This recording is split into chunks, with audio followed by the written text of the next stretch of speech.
dari kelompok 10 akan menjelaskan tentang pengaruh cara pemberian pakan yang berbeda terhadap konversi pakan dan pertumbuhan ikan mas.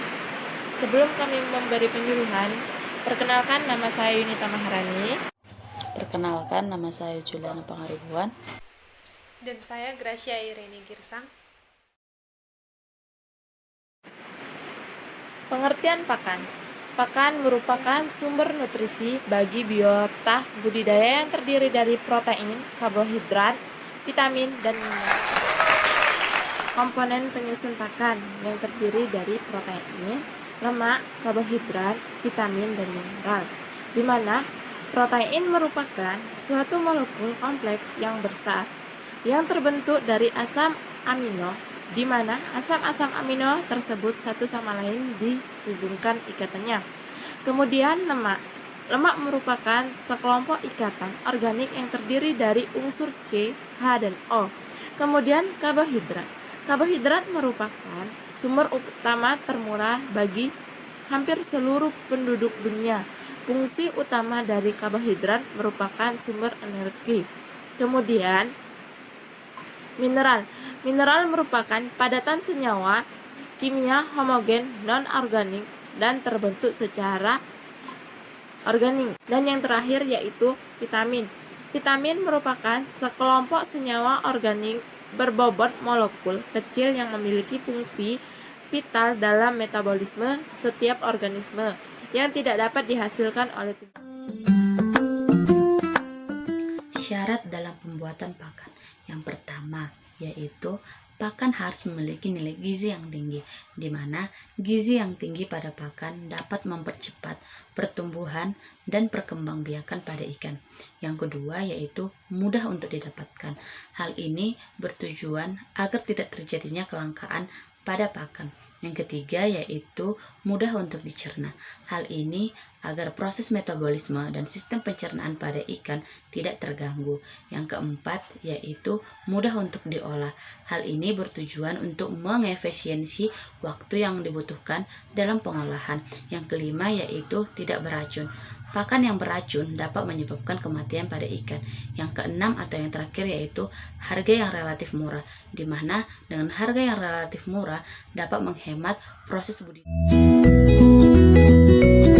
Metode pemberian pakan pada ikan dibagi menjadi dua. Yang pertama yaitu metode pemberian pakan secara stasiasi, dan yang kedua yaitu metode pemberian pakan secara 8% BBM, di mana metode pemberian pakan secara stasiasi ini menggunakan teknik pemberian pakan yang menyesuaikan kebutuhan konsumsi dan kebutuhan ikan, sehingga hal ini sangat bagus dalam proses budidaya ikan mas. Yang kedua yaitu metode pemberian pakan secara 8% BBM, di mana pada metode ini ikan akan diabaikan nafsu makannya, sehingga yang diperlakukan hanya 8% dari biomasanya, sehingga pada metode ini cenderung mengeluarkan feses yang lebih. Berdasarkan penelitian, penambahan iodium terhadap pakan ikan mas dapat menyebabkan pertumbuhan yang baik terhadap ikan mas sendiri, tetapi harus dengan dosis yang secukupnya. Berdasarkan penelitian, dilakukan 5 percobaan terhadap pakan ikan mas. Yang pertama yaitu pakan tanpa iodium, yang kedua iodium 20 mg per kilogram pakan, yang ketiga iodium 40 mg per kilogram pakan, yang keempat iodium 60 mg per kilogram pakan, dan yang kelima yaitu iodium 60 mg per kilogram pakan. Iodium yang ditambahkan ke dalam pakan ikan mas tersebut akan diserap dan kemudian akan dimanfaatkan ikan tersebut untuk aktivitas pertumbuhannya. Iodium yang masuk bersama dengan pakan akan diserap optimal oleh usus halus setelah diubah menjadi bentuk yang lebih sederhana yang dinamakan dengan iodida, dan kemudian akan dialirkan darah menuju kelenjar tiroid.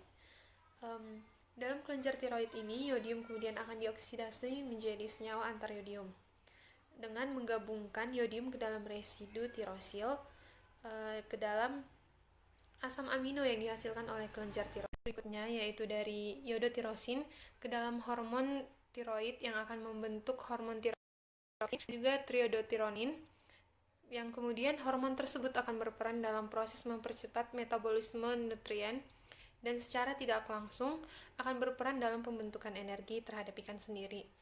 kelebihan energi yang terbentuk dari hasil metabolisme nutrien yang tersebut kemudian akan digunakan dalam proses pertumbuhan ikan.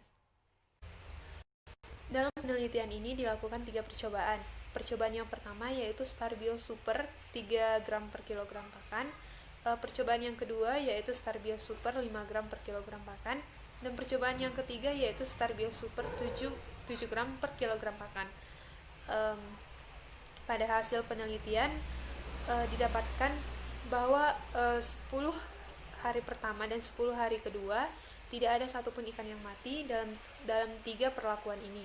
Kemudian pada hari yang ketiga ikan banyak mati pada perlakuan pertama yaitu 3 gram per kilogram pakan, dan ikan banyak hidup 70% lebih banyak daripada yang lainnya, yaitu pada Starbio Super 7 gram per kilogram pakan. Maka dari itu penambahan Starbio Super atau probiotik terhadap pakan ikan yang secukupnya yang dimana dalam penelitian ini sebanyak 7 gram per kilogram pakan dapat menyebabkan pertumbuhan yang baik terhadap ikan mas hingga 70%.